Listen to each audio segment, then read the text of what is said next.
Bonjour et bienvenue. Content de vous compter parmi nous aujourd'hui pour la première de cette nouvelle série de webinaires nommée les rendez-vous de l'agriculture verticale.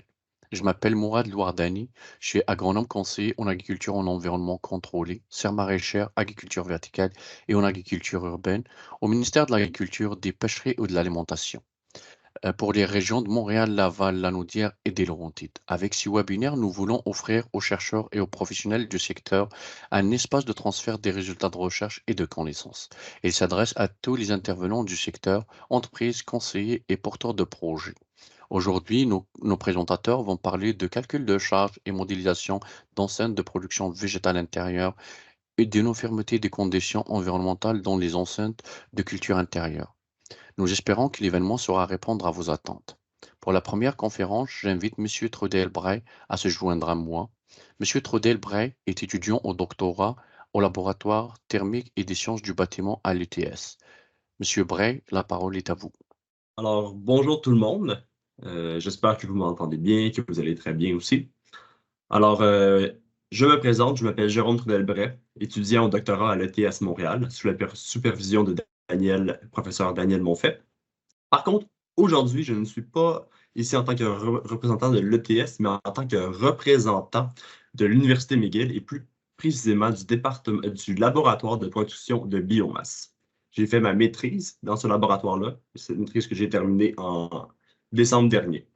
Alors aujourd'hui, je vais vous parler du laboratoire de production de biomasse et également de mon sujet de maîtrise qui était l'uniformité des conditions environnementales dans les enceintes de production végétale intérieure.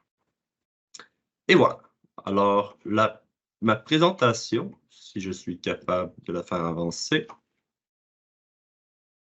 et voilà, sera séparée en trois grandes sections. Premièrement, je vais brièvement vous présenter le laboratoire de production de biomasse, alors les personnes en charge et les expertises du laboratoire. Par la suite, je vais plonger dans le cœur de la présentation, alors l'uniformité des conditions environnementales, les concepts clés à savoir, quelles sont ces conditions environnementales, quelle est leur influence sur la plante et quels sont les facteurs qui influencent l'uniformité.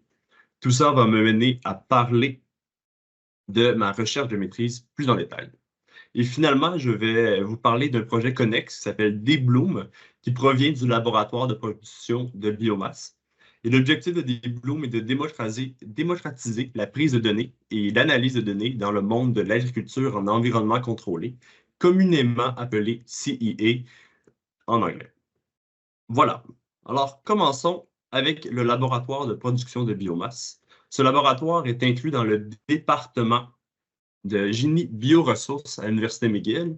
Il est situé au campus McDonald à Sainte-Anne-de-Bellevue, qui est à l'ouest de l'île de Montréal. Le directeur du laboratoire, c'est le professeur Marc Lestrade, qui est un professeur agréé à l'Université McGill. Marc est également directeur du programme de QAQCC, qui est un programme pour la production de qualité et d'assurance qualité du cannabis au Canada. Et il fait également partie de plusieurs comités comme ASABI ou le NCERA 101, qui sont des comités dédiés à l'agriculture en environnement contrôlé aux États-Unis et au Canada. Petite gorgée d'eau, pardonnez-moi. Donc, les principaux axes de recherche du laboratoire peuvent tous être inclus sous le domaine de l'agriculture en environnement contrôlé. Le sujet de prédilection du laboratoire, c'est tout ce qui est relié aux lumières LED, et plus précisément au spectre des lumières et leur influence sur la croissance des plantes et sur la photosynthèse. Dans le passé, beaucoup de travaux ont été effectués sur les serres nordiques et les serres tropicales. Depuis 2017, depuis la légalisation du cannabis, on a des recherches sur ce sujet, tant au niveau production que traitement et post-traitement du cannabis. Alors, on effectue des analyses de cycle de vie pour la production au Canada. On, on, on traite de différentes stratégies d'éclairage et finalement aussi au niveau post-récolte, au niveau du séchage, du broyage et de l'extraction des cannabinoïdes, on cherche à optimiser ces processus. Deuxième grand axe de recherche, c'est le troisième, pardonnez-moi. Le troisième grand axe de recherche, c'est le béton biocompatible, qui est un nouveau type de substrat qu'on dit recyclables ou réutilisables.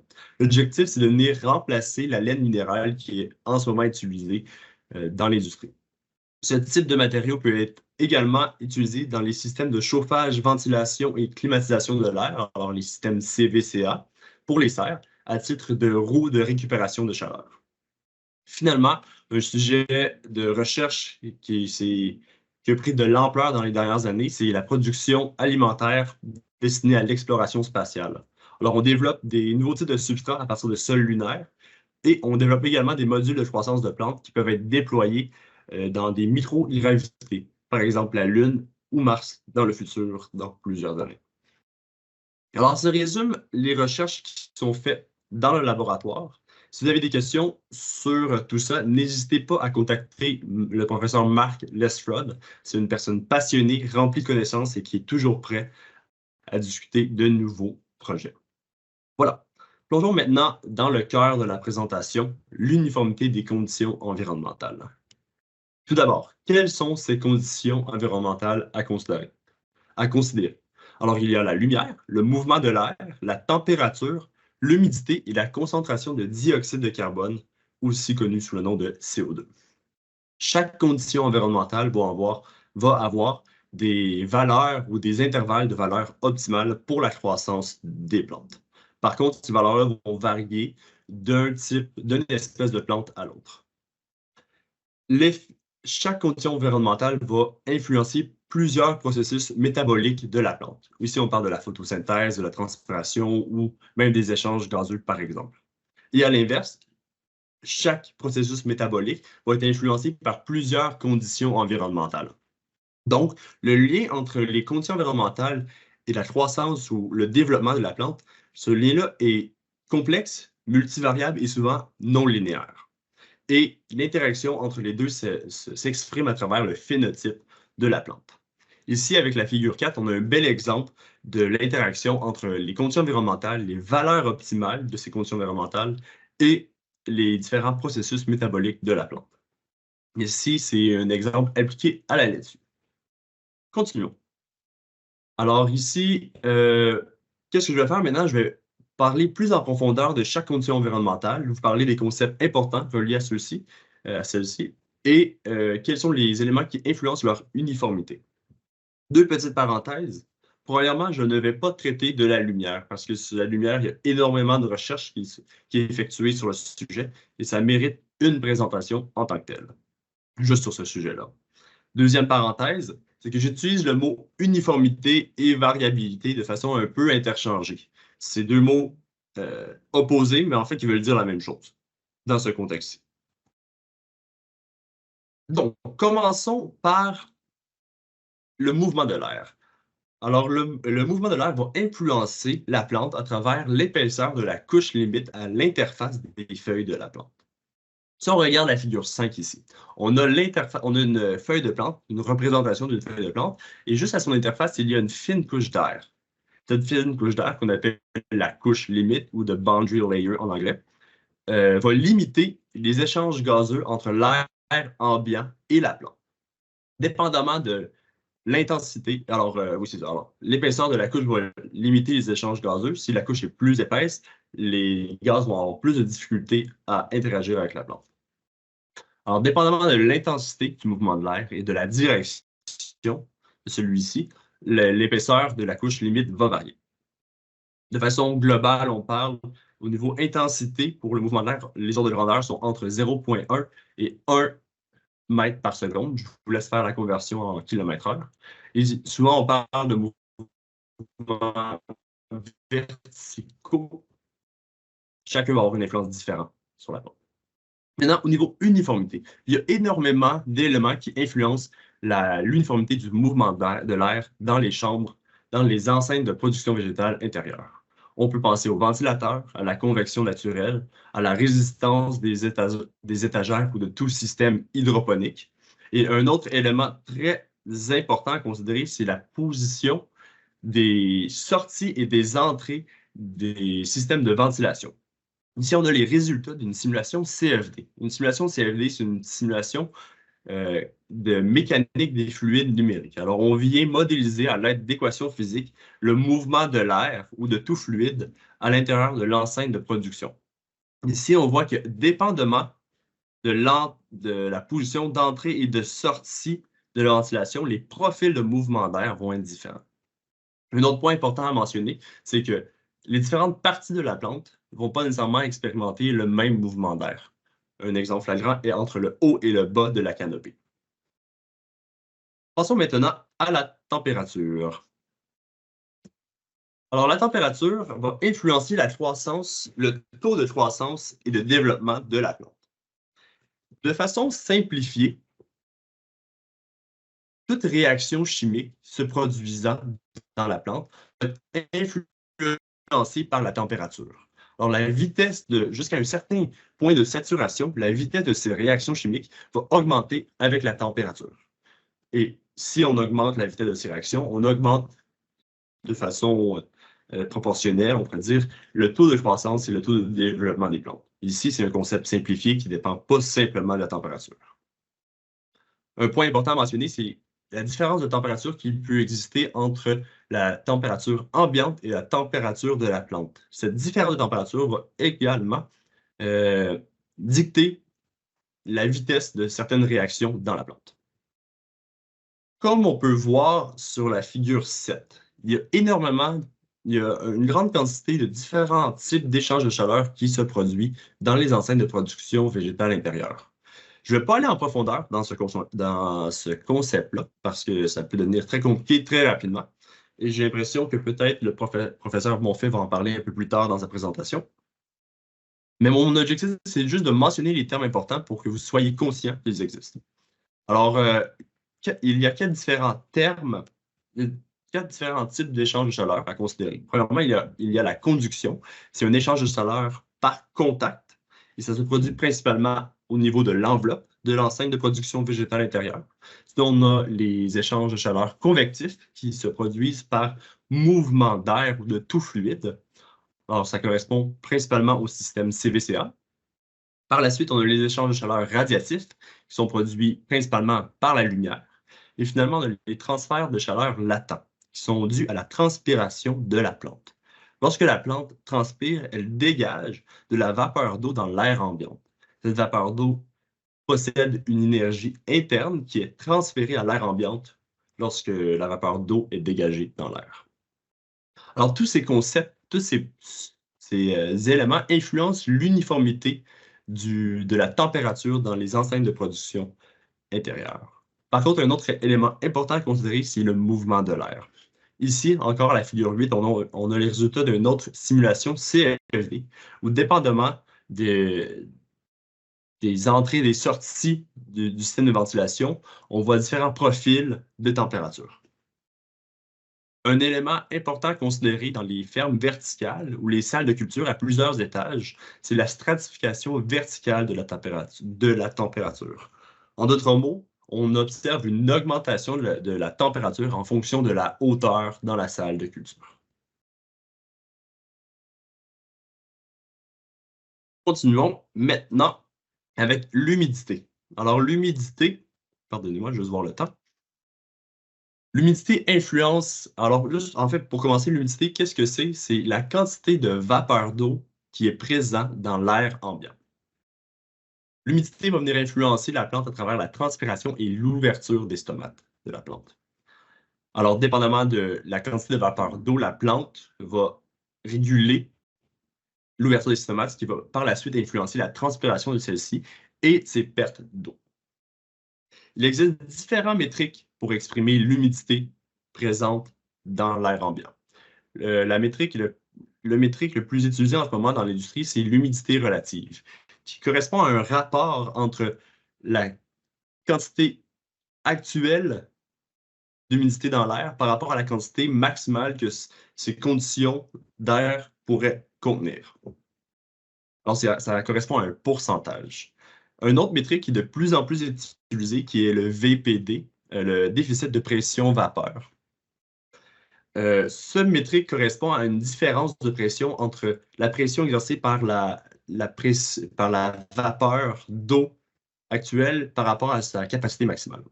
Et on se rend compte que ce métrique décrit mieux les différents processus métaboliques qui se produisent dans la plante, principalement la transpiration et l'ouverture des stomates. Ces différents métriques sont corrélés entre eux à travers la charte psychrométrique qui est présentée à la figure 9. Je ne vais pas aller en profondeur ici parce que, encore là, ça peut devenir très compliqué très rapidement. Le principal élément qui va venir influencer l'uniformité de l'humidité dans les salles de culture, c'est la transpiration de la plante. Et par le fait que la plante croît à travers le temps, les charges de déshumidification vont également changer à travers le temps. Voilà, continuons maintenant avec le dioxyde de carbone. Le dioxyde de carbone influence directement la photosynthèse qui se produit à l'intérieur de la plante, puisqu'il s'agit d'un intrant de l'équation de la réaction chimique de la photosynthèse. Pardonnez-moi. Un élément important à mentionner, c'est la différence entre la concentration ambiante de CO2 et la concentration réellement accessible à la plante. Ce phénomène rappelle le concept de couche limite que j'ai mentionné précédemment aujourd'hui. Alors, en raison de la couche limite, ce n'est pas nécessairement toute la concentration de CO2 qui est présente dans l'air ambiant qui va être accessible à la plante. Par contre, par le fait que les enceintes de production végétale intérieure sont souvent hermétiques, il est possible d'injecter du CO2 pour augmenter la concentration à des niveaux plus élevés que les valeurs ambiantes habituelles de 350 ou 400 ppm. Au niveau de l'uniformité, il y a deux éléments qui influencent principalement la concentration de CO2 dans une salle de culture. Principalement, on a l'activité humaine. Alors, des travailleurs, désolé pour le bruit ambiant. Alors, l'activité humaine et deuxièmement, la transpiration des plantes. Alors, lors des périodes éclairées, les plantes vont absorber du CO2 et lors des périodes sombres, les plantes vont dégager du CO2. Voilà, ça résume les conditions environnementales à considérer dans les enceintes de production végétale intérieure. Si on résume un peu ce qu'on sait en ce moment par rapport à ce qui est connu dans la littérature par la variabilité des conditions environnementales, les phénomènes de variabilité temporelle sont bien définis qualitativement. Alors, on connaît bien les sources de variabilité pour chacune condition environnementale. Par exemple, le CO2, c'est l'activité humaine. La température, ça va être les différents types d'échanges de chaleur ou le mouvement de l'air. Maintenant, au niveau de la variabilité spatiale, nos connaissances découlent principalement de simulations CFD. Souvent, ces simulations vont être limitées par le fait que le processus de validation n'est peut-être pas optimal ou par le fait que les simulations sont faites sur des modèles simplifiés des enceintes de production végétale intérieure. Alors, tout ça nous mène à un besoin d'une plus grande quantité de données empiriques sur la variabilité des conditions environnementales. Alors, des données empiriques, c'est des données mesurées.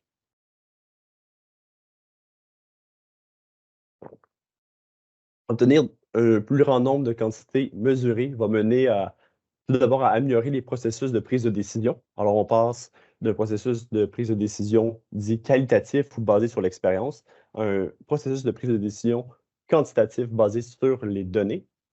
Ça nous permet également d'optimiser la conception et les contrôles des systèmes CVCA ou des modèles numériques. Qui dit données mesurées dit également capteurs. Pardonnez-moi.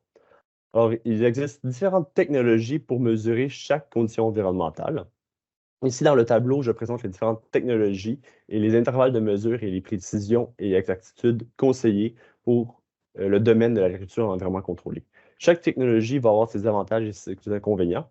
Et c'est à vous, c'est important de déterminer quelle technologie est la plus adéquate à est plus adéquate, tout simplement. Au-delà des types de capteurs, il faut également se questionner sur l'emplacement optimal des capteurs et la résolution spatio-temporelle nécessaire. Un point à mentionner, c'est qu'il y a une différence à faire entre les capteurs nécessaires pour le contrôle des systèmes CVCA et les capteurs nécessaires pour la surveillance ou la cartographie des conditions environnementales. Souvent, pour les systèmes de contrôle, 1 ou 2 capteurs par salle de culture va être suffisant. Par contre, pour cartographier les conditions environnementales, il faut un plus grand nombre de points de mesure. En ce moment, l'état de la recherche se concentre principalement sur les serres. Alors, on cherche principalement à cartographier la variabilité des conditions environnementales dans les serres et on utilise souvent une grande quantité de capteurs, ce qui augmente les coûts de telle recherche. Alors, si on voit sur la figure 11 ici, 56 capteurs ont été utilisés pour cartographier la serre. Et par la suite, à l'aide d'analyses de séries temporelles et d'analyses pour classifier, l'emplacement optimal des capteurs a été déterminé et un nombre limité. Alors, c'est ça, exactement, l'emplacement optimal des capteurs a été déterminé. Alors, ça fait qu'on a besoin d'un plus grand nombre on a besoin d'un plus grand nombre de données mesurées et on a besoin de trouver des façons plus économiques d'obtenir ces données. Alors, tout ça me mène à parler de ma recherche de maîtrise. La recherche de maîtrise, j'avais deux objectifs principalement. Alors, le premier objectif était de quantifier la variabilité temporelle et spatiale des conditions environnementales dans une enceinte de production végétale intérieure à multi-étages. Et j'ai voulu proposer une approche économique et ergonomique. Et par la suite, j'ai voulu analyser l'impact de cette variabilité sur la croissance des plantes, savoir si c'est important de considérer cette variabilité, à savoir si elle influence la croissance de la plante. Continuons. Alors, une petite mise en contexte de où a pris place ma maîtrise. Alors, j'ai fait ma maîtrise dans le domaine du cannabis. Alors, l'industrie du cannabis, par le fait qu'il y a des investissements majeurs qui sont faits dans l'industrie, ça représente un potentiel d'innovation incroyable pour tout ce qui est le développement de technologies pour l'agriculture environnement contrôlée. Le partenaire industriel avec qui j'ai fait affaire était SK Inc., une compagnie dédiée à la recherche, au développement et à l'innovation dans le domaine du cannabis. Ils sont situés à Mirabel, au Québec. Dans la compagnie, j'ai intégré le département de micropropagation. Je ne vais pas rentrer en détail dans ce sujet. Par contre, il s'agit d'une technique de multiplication du nombre de plants, une méthode de multiplication de plantes par des techniques végétatives in vitro. Ça veut dire que la croissance des plantes se fait à l'intérieur de tubes ou de contenants fermés, hermétiques. Alors, c'est dans des milieux stériles. Ce type de technique permet de conserver la génétique des plants. Et alors, j'ai dit que ça permet de multiplier rapidement le nombre de plants. Alors, il y a 5 étapes principales à micropropagation. Par contre, je ne vais pas rentrer en détail dans celle-ci. Continuons. Alors, pour quantifier les conditions environnementales, j'ai tout d'abord dû concevoir et construire un système de capteurs. Alors, le système de capteurs de type IoT, Internet des objets, a été conçu à partir de composants à faible coût, comme des composants Arduino. J'ai également développé mes propres circuits imprimés et j'ai modélisé et fait l'impression 3D du boîtier. Alors, le capteur est programmé en C++ et utilise le logiciel InfluxDB pour transférer les données à un serveur en ligne. Le système de capteur permet de mesurer la concentration de CO2, la température, l'humidité relative, l'intensité lumineuse, et cela à l'intérieur du petit contenant dédié à la micropropagation et également à l'extérieur de celui-ci, alors dans la salle de culture en tant que telle. Par la suite, au niveau méthodologie, j'avais deux objectifs à ma maîtrise, alors deux expériences. La première expérience, l'objectif était de quantifier la variabilité spatio-temporelle des conditions environnementales. Et je voulais développer une méthodologie économique qui ne nécessite pas un grand nombre de capteurs. Alors, pour faire cela, on est parti de l'hypothèse que les conditions environnementales se reproduisent de façon cyclique à l'intérieur de la salle de culture. Alors, après une certaine période, le profil des conditions environnementales va se répéter. Après avoir analysé cette salle de culture, on s'est rendu compte que l'élément déterminant était ici les opérations faites par les travailleurs dans la salle de culture. Et ces opérations se produisent sur une semaine complète. Donc, d'une semaine à l'autre, les profils des conditions environnementales se répètent. Ça nous permet de mesurer les conditions environnementales à un emplacement à la fois de façon subséquente. Dans ce cas-ci, 5 différents emplacements ont été testés et ceux-ci ont été sélectionnés de façon semi-aléatoire pour avoir une bonne représentation tant verticale que horizontale de la variabilité des conditions environnementales. Par la suite, deuxième objectif, et c'était d'analyser l'impact de la variabilité des conditions de croissance, des conditions environnementales sur la croissance des plantules de cannabis. Alors, après avoir mesuré 5 emplacements, on a sélectionné les 3 emplacements qui présentaient la plus grande différence et on a cultivé 72 plantules à ces 3 emplacements.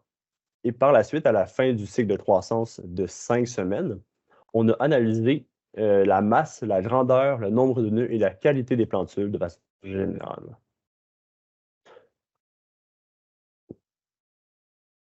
Ici, alors,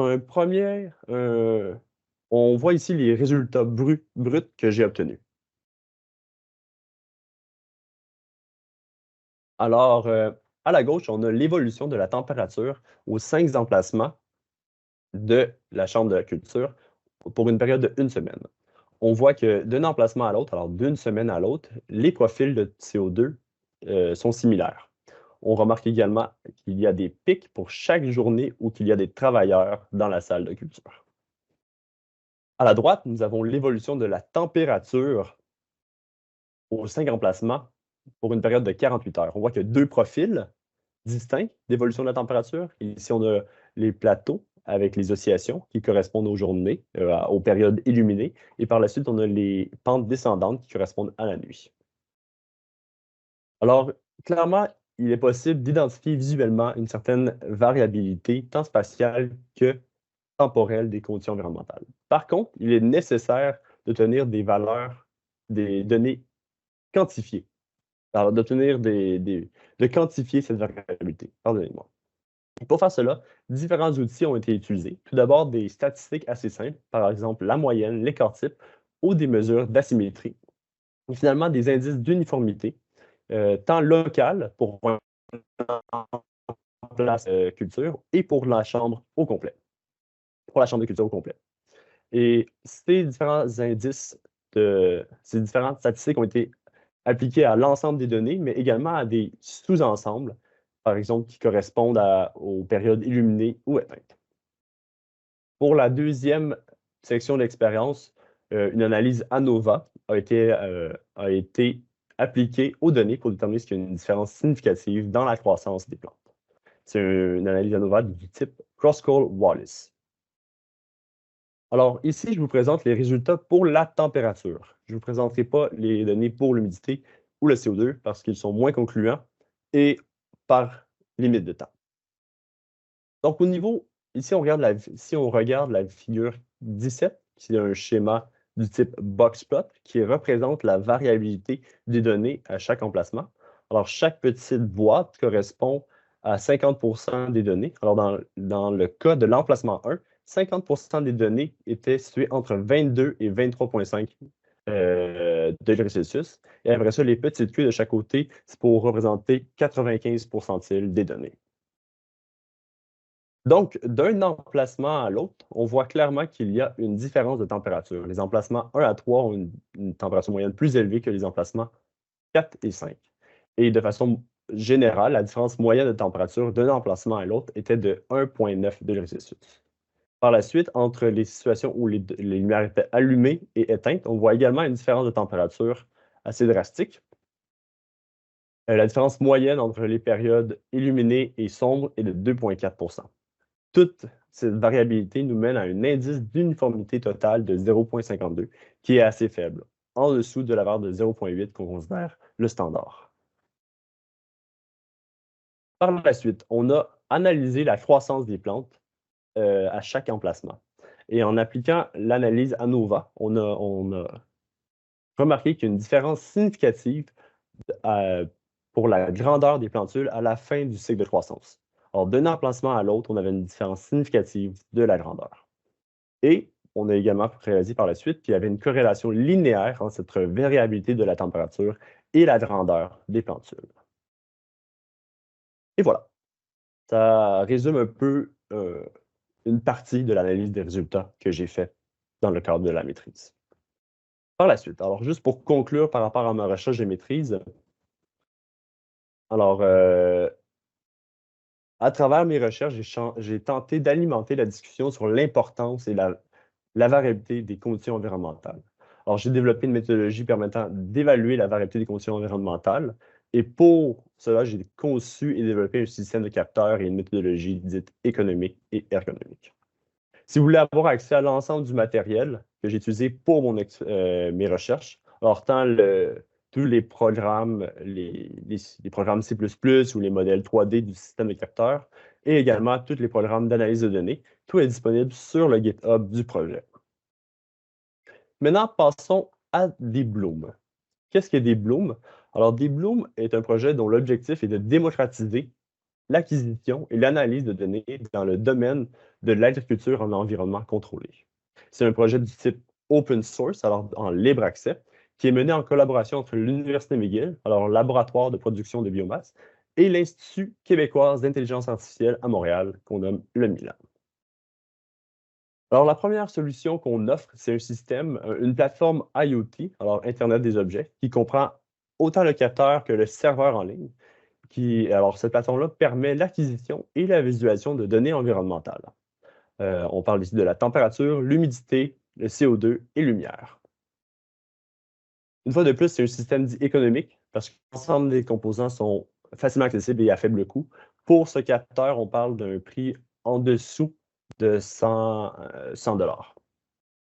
Alors, c'est facile d'accès, composants facile d'accès et comment on a développé le produit, aucune programmation n'est nécessaire.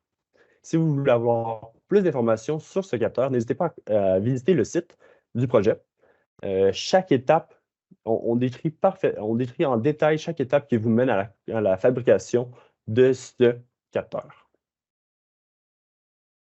Pour la suite DeepBloom, de DeepBloom, on cherche en ce moment à développer une deuxième version du capteur qui va être un peu plus au standard de l'industrie, qui va intégrer un ventilateur pour faire la circulation de l'air et qui va également avoir la possibilité d'être alimenté par batterie. On travaille également sur des capteurs et sur de l'analyse de données pour le phénotypage, alors relié aux signaux électrophysiologiques ou des projets de vision machine. Alors, n'hésitez pas à nous contacter si vous avez des questions ou si vous avez des projets par rapport à ça. Alors, pour conclure, merci beaucoup de m'avoir écouté. Alors, j'ai présenté dans cette présentation le laboratoire de production de biomasse. N'hésitez pas à contacter le professeur Marc Lestrade.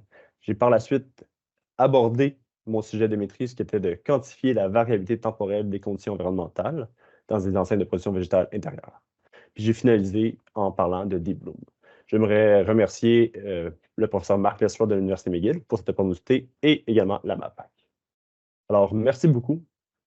C'est tout pour moi. Merci Jérôme. Je ne sais pas s'il y a des personnes dans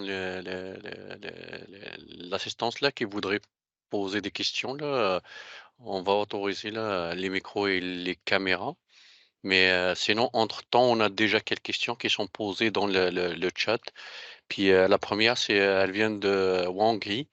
Est-ce que le professeur Lussford parle français? Malheureusement, le professeur Lestrade ne parle pas français, mais vous pouvez quand même communiquer avec lui par email en français. Il n'y a aucun problème là. Puis il y a du monde dans le laboratoire qui parle français, alors ça n'est pas une barrière ici. Parfait, merci Jérôme. L'autre question là, elle est posée par Philippe-Antoine Taillon, notre collègue. Quelles étaient les consignes de température et de CO2? Dans la salle de culture, j'imagine. J'imagine que oui. Alors, dans la salle de culture, les consignes de température, ils voulaient maintenir une température de 22 à plus ou moins 2 degrés sur l'ensemble de la période de cultivation. On ne voulait pas de différence de température entre le jour et la nuit. Et par la suite, pour le CO2, il n'y avait aucun contrôle de CO2, alors aucune set point ou indication, point de consigne pour le CO2. Parfait. Bah, je ne sais pas si ça répond à la question de Philippe-Antoine là, mais si tu veux Philippe-Antoine, je t'autorise ton micro là pour éventuellement, si tu veux éclaircir plus ta question. L'autre question, ça vient de Jonathan Martineau. Il dit qu'à la page 18, il voit une baisse importante de la température à la fin du cycle de la photopériode. Y a-t-il un taux optimal de refroidissement à degrés Celsius par heure à atteindre? C'est une bonne question. Alors, premièrement, je pense que cet élément-là va dépendre de l'espèce de plant, alors de la plante qui est cultivée. Et deuxièmement, j'aimerais ça spécifier que dans ce cas-ci, ce n'était pas un profil voulu pour la température, dans le sens que dans la chambre de culture, il n'y avait aucun système pour réchauffer la température. Il y avait juste des systèmes mis en place pour refroidir la température. Alors, une fois que les lumières s'éteignaient, une source de chaleur importante était enlevée de la salle de culture. C'est pour ça qu'on voyait une diminution de la température. Par contre, ce n'était pas voulu dans ce cas-ci, mais ça peut être voulu dans certaines situations. Parfait, merci Jérôme. On a David West là, qui dit que le pic de CO2 dû à la présence des travailleurs sont impressionnants. Est-ce assez pour influencer la croissance des plantes? De façon générale, pour une plante qui n'est pas cultivée en micropropagation, j'aurais tendance à dire que oui, selon la littérature. Un élément que je n'ai pas présenté dans ma recherche, dans cette présentation par rapport à l'influence du CO2, il faut se rappeler que les petites plantes poussent à l'intérieur de contenants, des contenants qu'on dit hermétiques. Alors, la concentration ambiante de CO2 n'influence pas directement la concentration à l'intérieur des contenants. Alors, c'est pour ça qu'on voit une influence de la température sur la croissance des plantes. Par contre, on n'a pas vu une influence significative de l'humidité ou le CO2 sur la croissance des plantes, puisqu'elles poussent, elles sont cultivées dans des petits contenants hermétiques, presque hermétiques. On a encore 1 minute là, on va continuer, il reste encore quelques questions là, on va continuer à les poser. On a encore Jonathan Martineau qui pose, il dit le delta de température on-off à la slide 18 semble loin supérieur à 2,4. Ah, alors c'est une moyenne sur chacune des périodes.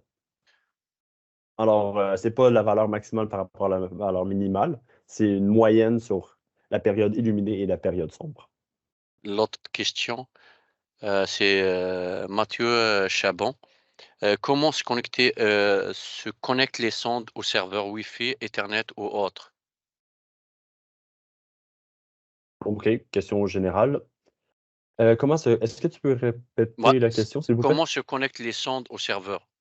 Est-ce Au que c'est serveur? par Wi-Fi, par Ethernet ou par C'est par autre? Wi-Fi, c'est par Wi-Fi, puis plus exactement, c'est par un protocole de communication qu'on appelle le MQTT. Parfait. Bah, merci Jérôme. Je pense qu'on est rendu là, on a atteint on est dans le temps là et puis on a bien respecté le délai imparti à la présentation. Merci Jérôme. Mais merci beaucoup, puis j'espère que Euh, le son n'a pas été trop mauvais.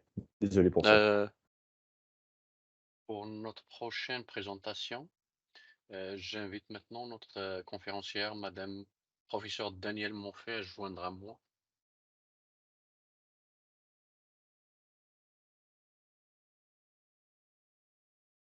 Bonjour Daniel. Professeur Daniel Monfait est professeur au département de génie de la construction de l'ETS et co-directrice de laboratoire de thermique et sciences du bâtiment. Elle s'intéresse à la modélisation et la simulation des performances énergétiques des bâtiments et des espaces d'agriculture en environnement contrôlé. Ceci inclut entre autres le développement de modèles énergétiques de plantes afin d'estimer les interactions entre les plantes et l'environnement pour améliorer le processus de dimensionnement, l'opération et l'optimisation des systèmes énergétiques d'espace d'agriculture en environnement contrôlé. Daniel, je vous laisse prendre la parole et partager votre écran. Donc, bonjour à tous. Aujourd'hui, je ne me représenterai pas parce que Mourad a fait un bon travail. Je vais vous présenter une approche pour faire le calcul de charge et puis comment modéliser justement les enseignes de production végétale intérieure. Tout ça dans l'objectif, évidemment, d'améliorer le processus de dimensionnement des systèmes ou même d'identifier c'est quoi les enjeux d'opération de ces systèmes-là. Donc, c'est un peu ce que je vais essayer d'illustrer à travers cette présentation-là. Donc, je vais vous présenter un peu le contexte qu'on dit plus académique. Ensuite, je vais vous expliquer un peu ce qu'on appelle le calcul de charge et la modélisation énergétique en présentant des définitions puis les différentes méthodes disponibles. Ensuite, je vais illustrer un peu l'utilisation de nos modèles en regardant un peu l'impact de la croissance des plantes et de l'éclairage. Puis ensuite, qu'est-ce qui arrive lorsqu'on rajoute des systèmes CVCA? Donc, ces deux étapes subséquentes. Puis, je vais conclure avec les enjeux et perspectives. D'ailleurs, je voudrais remercier Jérôme d'avoir présenté plusieurs des termes que je vais utiliser au courant de ma présentation.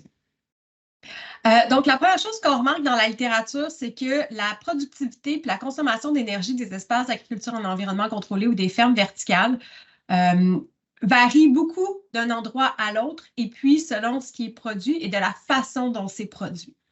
Donc, ce que ça nous indique, ces données-là, donc c'est des références académiques, c'est qu'il y a un besoin de regarder comment on peut caractériser ces espaces-là d'un point de vue énergétique et au niveau de la productivité, puis de développer des méthodes pour évaluer différentes stratégies ou scénarios ou systèmes qui pourraient nous permettre d'améliorer justement le fonctionnement de ces espaces-là.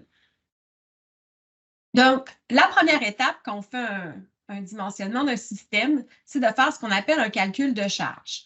Donc, un calcul de charge, c'est fait pour un moment critique dans notre processus, c'est-à-dire qu'on essaie de regarder ça va être quoi le besoin maximum en chauffage ou en refroidissement, ou dans le cas d'une ferme verticale, en déshumidification.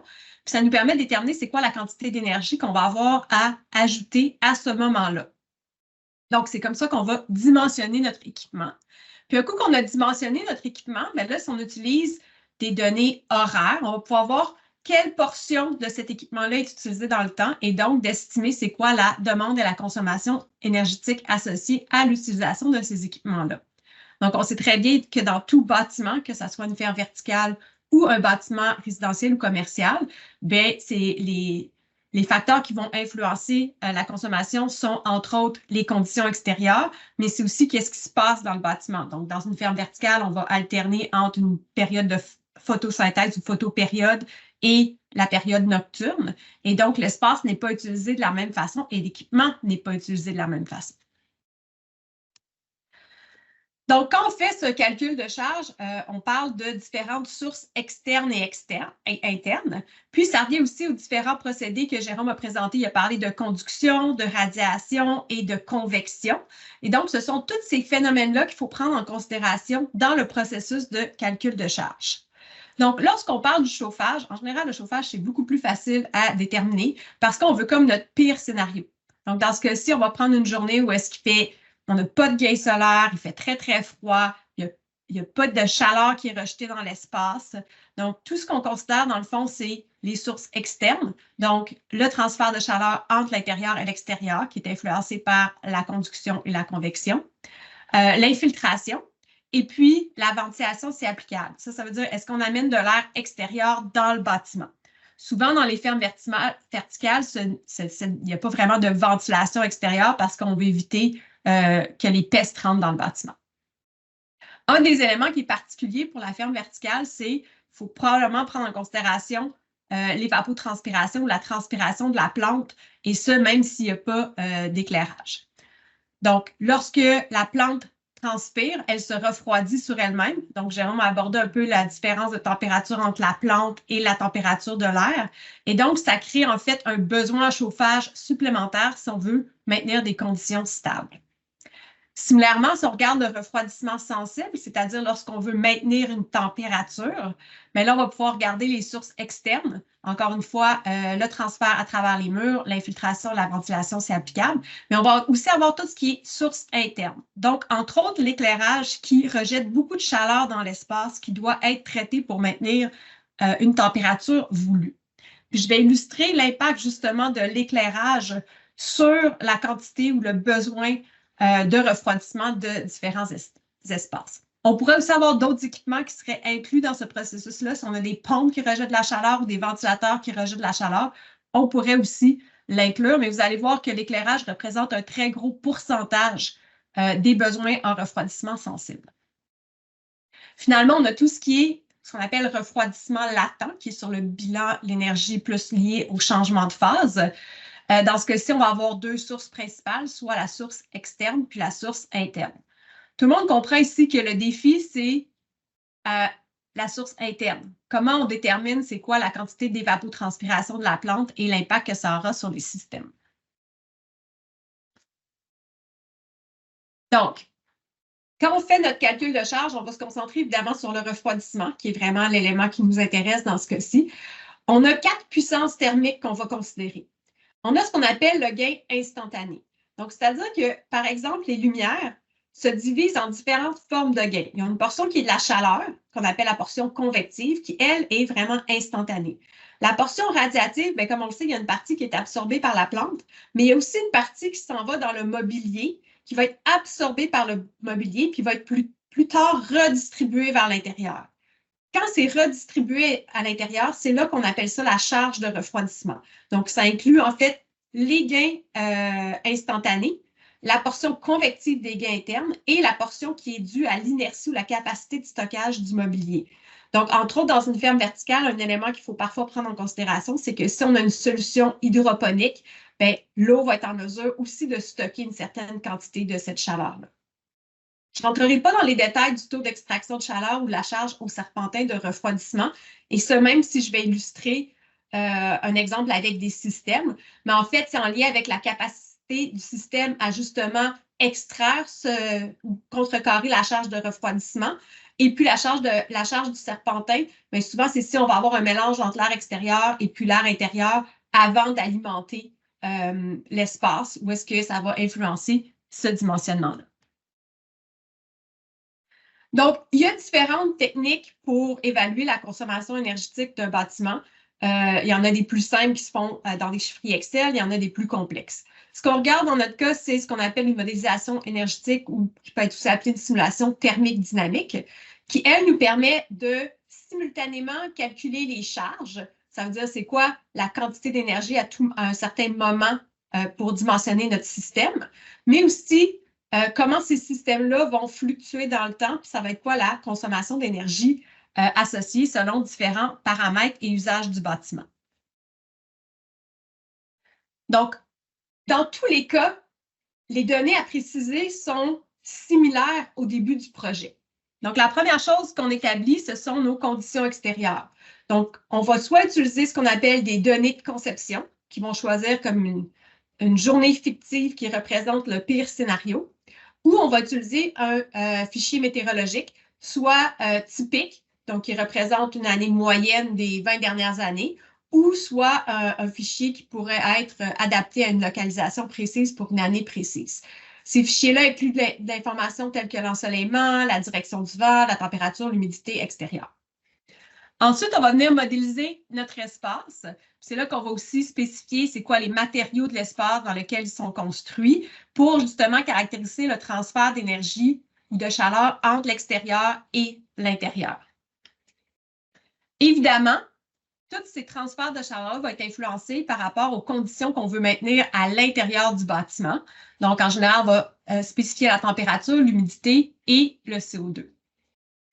Ensuite, on va venir rajouter nos sources internes de gain ou de perte. Donc, dans une ferme verticale, ce sont majoritairement l'éclairage et les plantes qui vont influencer la quantité d'énergie la quantité de chaleur à ajouter ou à sortir de l'espace.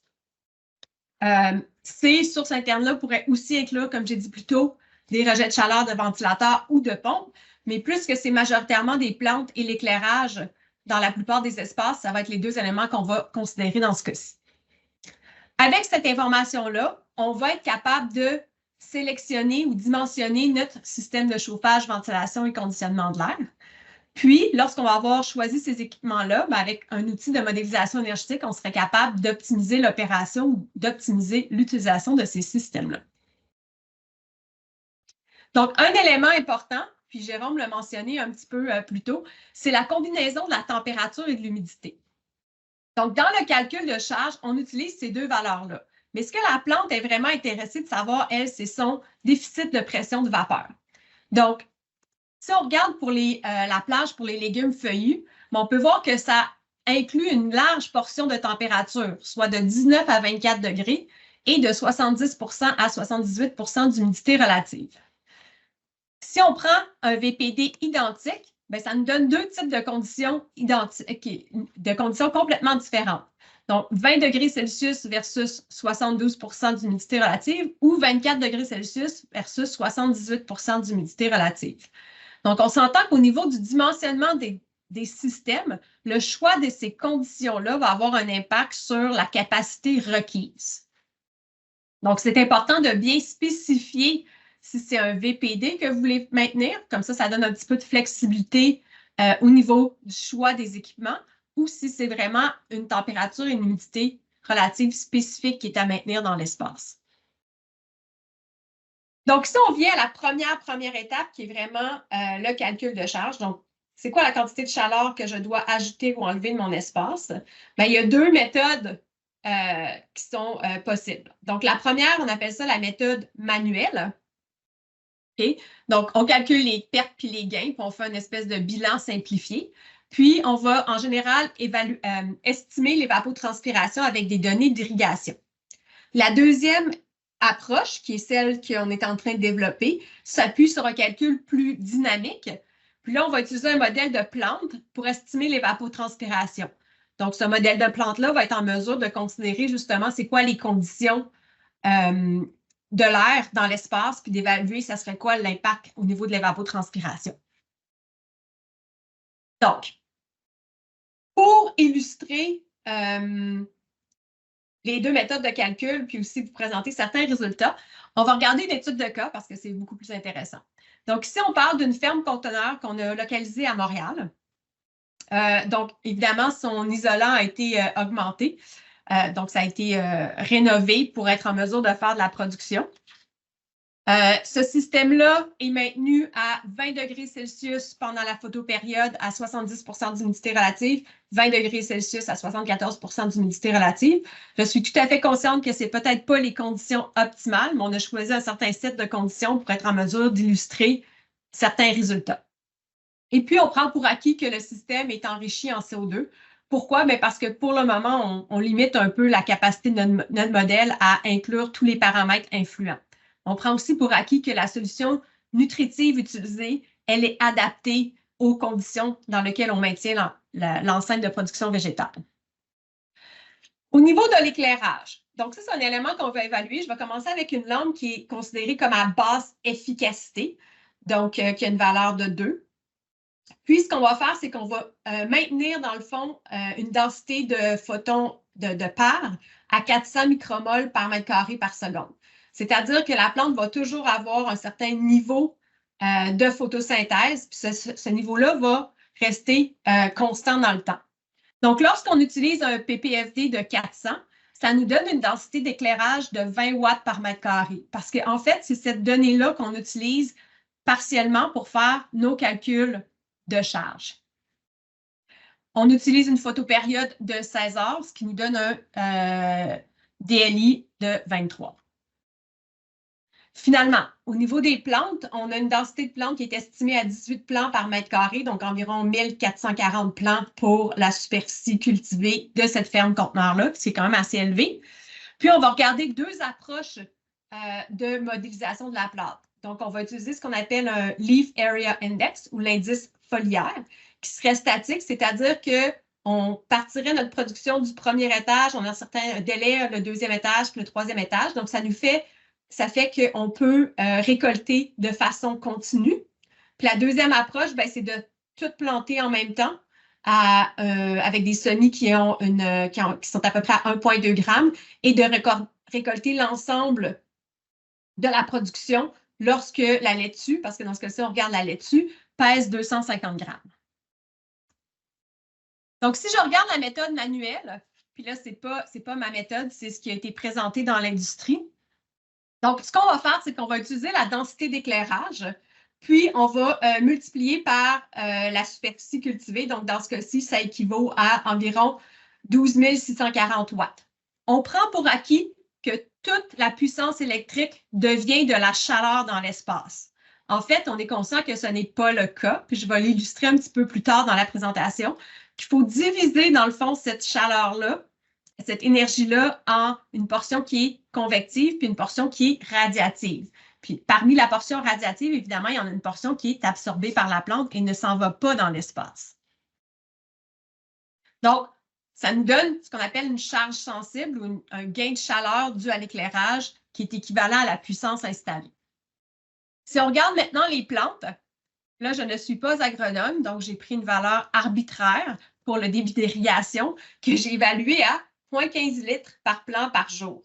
Vous pourrez me corriger si ce n'est pas la bonne valeur, que j'ai multiplié par le nombre de plants. Et j'ai estimé la charge latente ou le besoin en déshumidification à l'aide de ce débit-là pour des conditions spécifiques. Et dans ce cas-ci, ça me donne une charge d'évapotranspiration ou latente de 4855. Dans l'industrie, on prend pour hypothèse dans ce calcul simplifié-là que lorsque la plante s'évapore, elle va se refroidir à peu près de la même quantité d'énergie. Donc, ce que ça veut dire, c'est que la charge sensible de l'espace devient la charge sensible totale moins la charge latente de la plante. Et donc, ça nous donne une valeur, si on combine les deux valeurs précalculées, d'environ 7785. Lorsqu'on dimensionne nos équipements, on va utiliser ce qu'on appelle un ratio de chaleur sensible. Donc, si on calcule ce ratio-là, qui est en fait la chaleur sensible sur la chaleur totale de l'espace, on arrive avec une valeur de 0,615. Donc, ça, c'est lorsque on prend pour acquis que toute la chaleur de l'éclairage s'en va dans l'espace. C'est important d'utiliser cette valeur-là parce que lorsqu'on choisit un équipement, il faut que l'équipement soit en mesure de maintenir ce ratio de chaleur sensible-là pour être capable de maintenir les conditions désirées. S'il y a un débalancement entre les deux, bien, soit on ne sera pas capable de maintenir la température de consigne ou soit on ne sera pas capable de maintenir le point de consigne en humidité. Donc, justement, le calcul, le ratio chaleur sensible décrit vraiment le rapport, comme je disais, entre la chaleur sensible et la chaleur totale. Puis, c'est aussi la capacité totale de l'unité de chauffage, ventilation et conditionnement de l'air qui est utilisée pour les deux types de refroidissement. Donc, si la pièce puis l'unité ne coïncident pas, bien, c'est sûr que ça va être très difficile de maintenir les conditions. Vous allez voir pourquoi c'est un défi. Donc, maintenant, si j'utilise mon modèle de plante avec un LAI constant de 2,1, c'est-à-dire que j'ai une récolte en continu. Excusez-moi, je vais vous expliquer un peu comment la méthode fonctionne. Donc, on modélise notre espace. Ensuite, on modélise notre éclairage. Puis, dans notre cas, nous, on va séparer l'éclairage en différents types d'énergie, soit l'énergie radiative d'onde courte, qui correspond à peu près au pair qui est requis par les plantes, l'énergie radiative de longue onde, qui est le LWX, et la portion convective, qui est la portion qui est le gain instantané. Ensuite, on modélise notre plante. Donc là, ici, j'ai mis avec un exemple une courbe de croissance, mais on pourrait aussi utiliser une valeur fixe. Donc, je vais illustrer l'impact des deux choix. Et donc, ça évalue l'indice foliaire, soit une valeur statique ou soit une valeur plus dynamique. Donc, notre éclairage va envoyer de l'information à notre espace, donc entre autres la portion convective des gains, puis la portion radiative de longue onde, alors que la portion de courte onde, il y a une portion qui va être absorbée par la plante, puis celle qui ne va pas arriver sur la plante va être renvoyée dans l'espace. Puis, on va aussi avoir la température de l'air puis l'humidité relative de l'air qui va influencer les échanges thermiques de la plante. Et ça va nous ramener dans notre modèle, dans notre zone, la portion convective ou sensible des gains dus aux plantes et la portion latente causée par les plantes, donc le besoin en déshumidification. Donc, on parlait de l'éclairage. Donc, ici, je vais illustrer un peu comment la portion énergie de l'éclairage est divisée. Donc, on a notre puissance totale, puis chacune des fractions nous permet de fragmenter cette puissance-là en différents types d'énergie. Donc, la première, c'est la portion convective. La deuxième, c'est la portion rayonnement de courte onde et de longue onde. Et la portion qui intéresse la plante, c'est celle de courte onde, qui, une grande partie de cette énergie-là va être absorbée par la plante dans le processus de photosynthèse. Si vous regardez ici, j'ai montré un peu la répartition pour différents types d'éclairage. Regardez la différence au niveau de la convection pour une lampe à basse efficacité puis une lampe à haute efficacité. Ça veut dire que 52 % de la puissance installée devient un gain instantané et donc doit être traité par le système de refroidissement, alors qu'une lampe à haute efficacité, 0,29 29% de la puissance installée va être traitée comme une charge sensible. L'autre élément important, c'est la portion radiative. Donc, ces valeurs-là ici vont influencer sur la quantité d'énergie utile à la plante et donc vont influencer, dans le fond, la densité d'éclairage qu'on va avoir besoin pour maintenir un même ppFD, par exemple. Donc, si je regarde mon modèle de plante, il peut prendre soit le soleil ou l'éclairage. Dans notre cas, on va regarder que l'éclairage, qui s'en va à la plante. Donc, on a la portion rayonnement. Puis, ce qui sort, en fait, de ce modèle de plante-là, c'est la chaleur latente de la plante, donc la transpiration, puis la chaleur sensible, qui peut être un effet de refroidissement ou parfois de chauffage pour des conditions très spécifiques dues à l'évapotranspiration, à la transpiration de la plante. Donc, l'équation, en incluant tous les termes, semble vraiment complexe, mais en fait, on se concentre, on prend pour acquis que dans une ferme verticale, la portion solaire est égale à 0. L'impact des longues ondes est négligeable. Même chose pour le stockage tomatable puis morphologique. Et donc, on se ramasse à une équation qui inclut que 3 termes. On parlait de l'indice foliaire. L'indice foliaire est très important parce qu'il influe sur la quantité absorbée par la plante. Donc, on peut voir ici qui fait partie de l'équation. Donc, je vous demande de ne pas regarder nécessairement l'équation, mais vraiment les variables influentes. Et même chose pour la portion convective et latente. C'est-à-dire qu'au fur et à mesure que la plante croît, évidemment, cet impact-là est plus important. Et donc, c'est là qu'on va regarder les 2 méthodes de croissance, soit d'aller avec un LAI fixe, qui serait un LAI moyen, où est-ce que toutes les plantes grandissent de façon diversifiée, versus avec une approche où est-ce que toutes les plantes grandissent à peu près à la même vitesse. Donc, je vous montre les premiers résultats de ce modèle-là. Donc, ici, j'ai utilisé un LAI, un indice foliaire statique. Donc, on peut voir ici qu'entre le jour et la nuit, puis là, on avait 16 heures, aussi on avait une photopériode de 16 heures, donc c'est quand même assez long. Je montre les données pour le mois de janvier. Donc, à peu près à 20 ou 21 jours, on atteint le 250 grammes pour les conditions spécifiées. Donc, dans le jour, on peut voir qu'on a certaines fluctuations qui sont liées, en fait, aux besoins, aux conditions extérieures. C'est un peu la variation qu'on voit ici. Puis, on peut voir que la charge latente, elle est relativement constante dans le temps.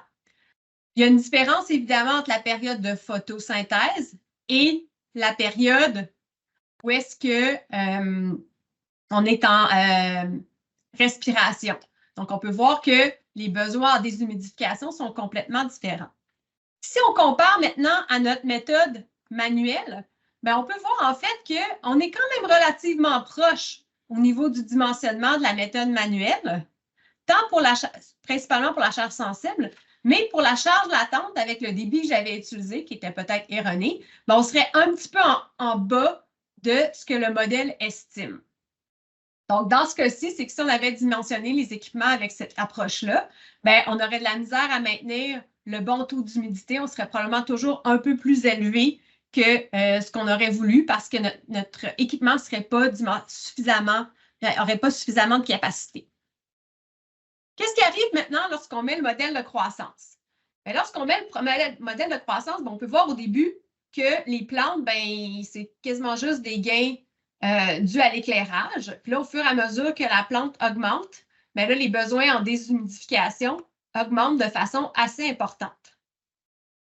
Donc, si on regarde la méthode manuelle, on peut voir que ça donne un genre de valeur moyenne. Là. Sur la première portion du cycle, on n'aura pas nécessairement assez de capacité, mais vers la fin du cycle, on devrait être correct. Puis si on regarde au niveau de la charge latente, encore une fois, c'est un peu le même principe. Donc, pour les 14 premiers jours de croissance, ça va bien. On est pendant la période de photosynthèse, notre équipement va être en mesure de relativement maintenir les conditions. Mais lorsqu'on arrive vers la fin du cycle, bien, on va sûrement avoir des problèmes au niveau de la gestion de l'humidité et de la température. Qu'est-ce qui arrive maintenant si je change mon type de lampe? Donc, on se souvient, on avait une lampe à basse efficacité puis une lampe à haute efficacité.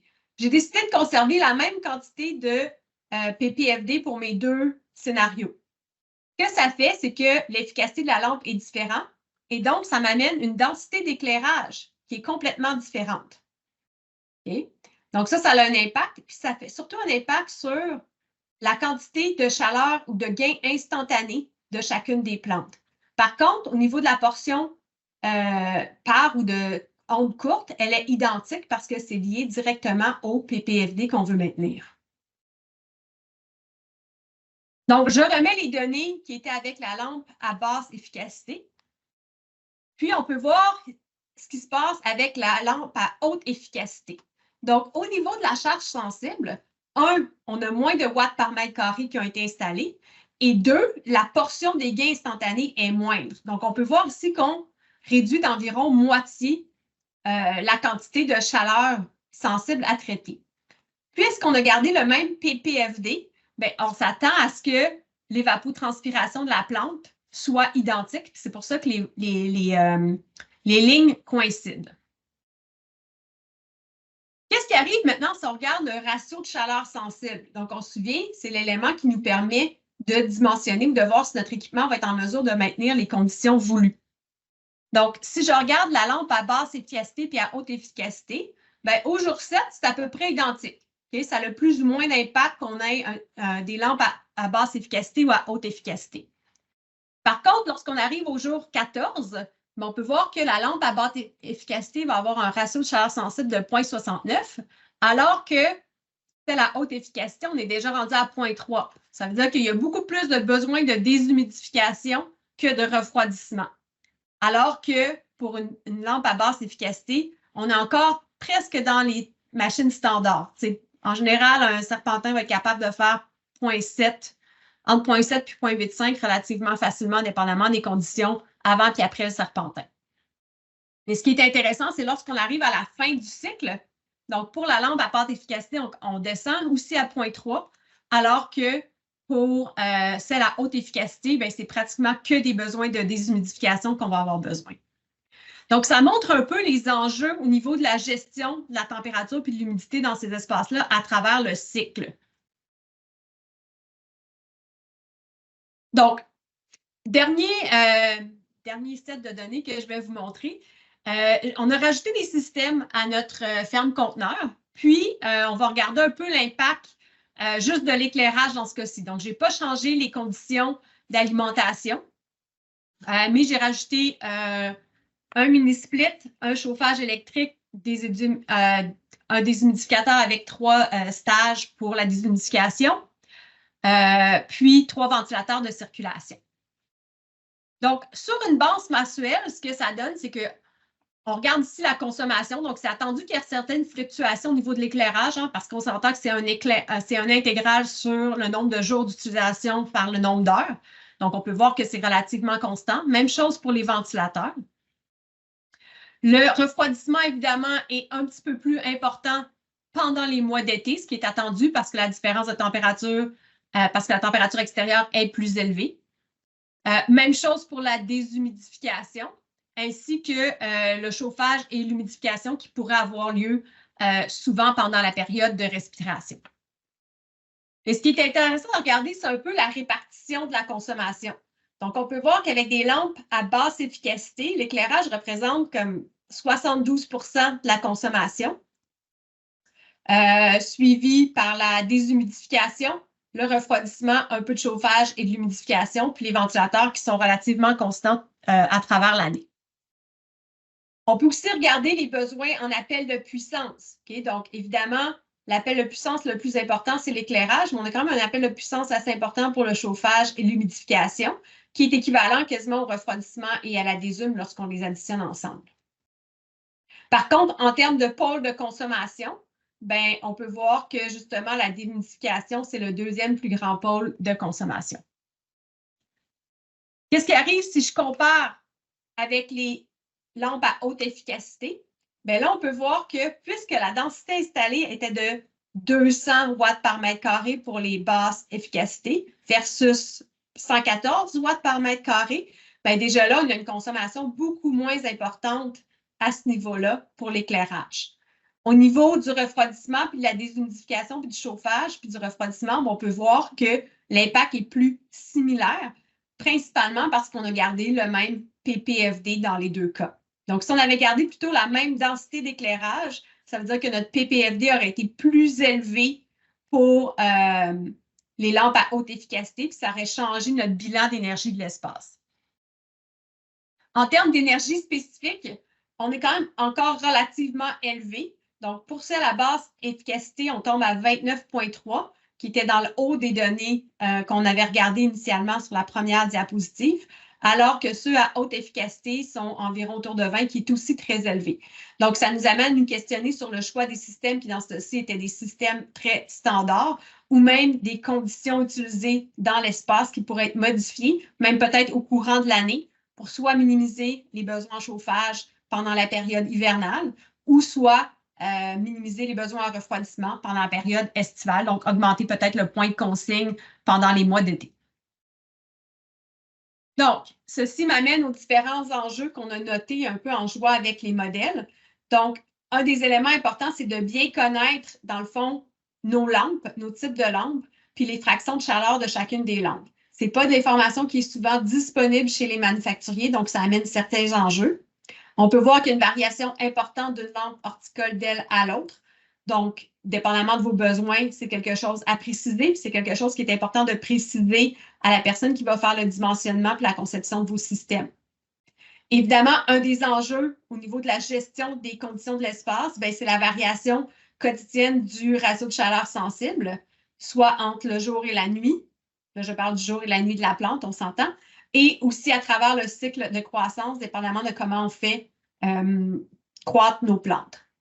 Évidemment, ça nous amène à un important potentiel d'optimisation des conditions de croissance, où est-ce que l'objectif, ce serait de balancer la productivité avec la consommation d'énergie pour arriver à des consommations d'énergie spécifiques qui sont moindres que le 20 kWh par kilogramme que j'ai noté pour la ferme conteneur qu'on a analysé dans le cadre de ce projet-ci.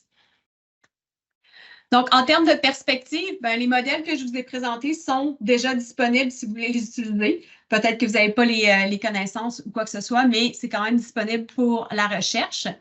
On est en train de continuer à les valider en justement caractérisant différents types d'espaces en monitorant les conditions intérieures pour voir si ceux-ci sont bien applicables. On est aussi en train de les ajuster pour des outils plus accessibles et aussi pour inclure le rayonnement solaire. Et puis, finalement, tout ça dans l'objectif de développer de meilleures approches pour dimensionner les systèmes, regarder la performance énergétique, regarder pour des stratégies d'optimisation de l'opération, évaluer les potentiels de synergie entre une ferme verticale puis une serre ou d'autres éléments, et développer des outils d'aide à la décision. Et sur ce, j'aimerais remercier tous nos partenaires qui contribuent financièrement à nos projets. Si vous avez des questions? Merci, Daniel. C'était super intéressant, merci. On a quelques questions dans le chat, mais si l'assistance, vous avez des questions, là, vous pouvez lever la main, on va autoriser aussi votre micro. Là. Entre-temps, je vais lire les questions qu'on a dans le chat. J'ai Philippe Antoine qui demande quelle est la densité de culture par plomb par mètre carré pour la considération du calcul. On a utilisé le 18 plants par mètre carré dans ce cas-ci. Mais c'est vrai qu'on utilise parfois 25. Merci. J'ai aussi là, M. Wangui qui demande, qui dès qu'il trouve le 200 watts par mètre carré très large, puis M. West a répondu là, que le 200 mètres par mètre carré est comparable à l'intensité lumineuse à l'extérieur en été, puis M. Wang qui répond que pour les DEL, c'est 12 à 16 heures de soleil et l'efficacité spectre rouge-bleu n'est pas la même. Je ne me prononcerai pas sur le type d'éclairage, mais je peux vous dire que oui, 400 ppfD, c'est élevé. Puis oui, quand la lampe est de basse efficacité, ça revient à une densité de 200 watts par mètre carré. j'ai regardé les données de Jérôme, je pense que lui, pour ses laitues, il était plus à 200-250 ppfd.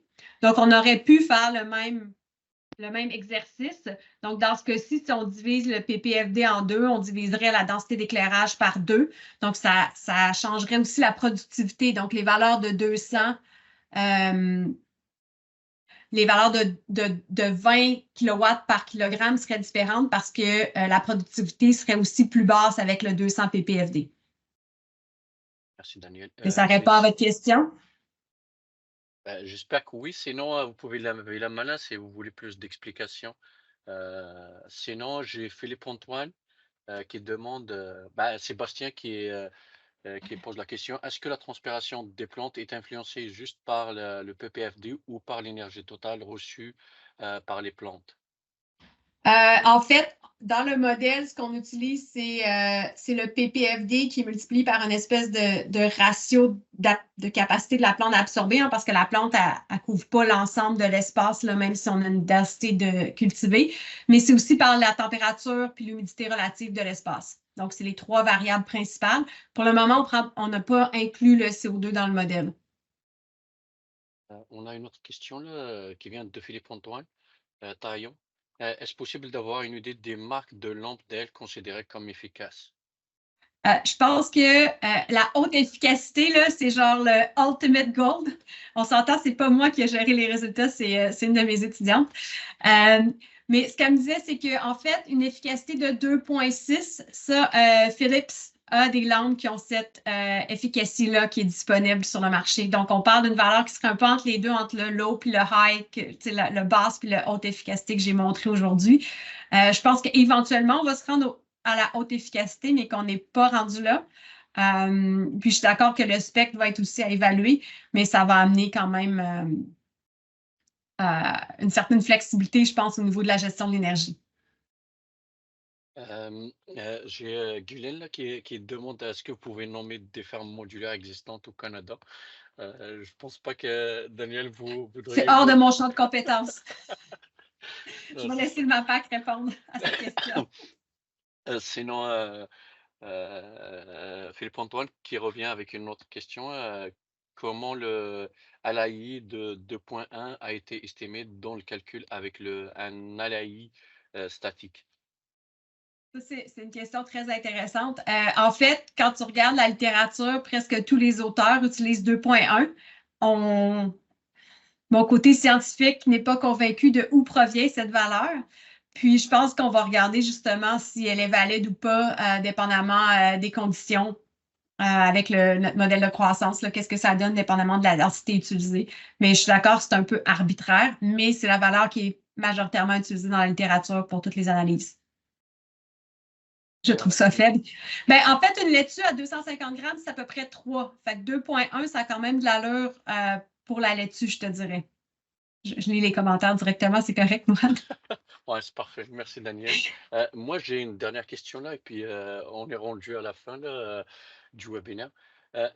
On voit actuellement des modèles qui jumelent là, récupération de chaleur et ferme d'intérieur vertical. Dans votre présentation, vous parliez de développement d'outils d'aide à la décision. Est-ce que c'est prévu de prendre ces modèles-là dans vos calculs et puis dans la modélisation des systèmes à l'avenir? Oui, en fait, je n'ai pas présenté pour les serres, mais on commence à avoir des modèles de serres de petite taille qui sont relativement représentatifs pour ce qui est installé au Québec. D'ailleurs, je vais faire une présentation à l'Université Laval à la fin du mois sur ce sujet-là. Et donc, on pourrait utiliser ces serres-là pour avoir un profil énergétique, puis après ça, utiliser le profil, puis voir comment on peut, dans le fond, pas coller, mais matcher les deux ensemble. Ça serait quoi les opérations? Parce qu'on pourrait faire fonctionner, là, notre ferme verticale fonctionne sur un 16 heures, mais sur des heures typiques de travail, mais elle pourrait fonctionner à l'inverse pour pouvoir rejeter de la chaleur pendant la période où est-ce que la serre aurait besoin de chaleur, qui est plus souvent la nuit que dans le jour. Merci Daniel. On est rendu à la fin du webinaire là, avec 4 minutes d'avance. Je tiens à remercier tout le monde d'avoir participé à ce webinaire. les rendez-vous de l'agriculture verticale. Je remercie également nos conférenciers, professeur Monfett et monsieur Trudel-Bryce.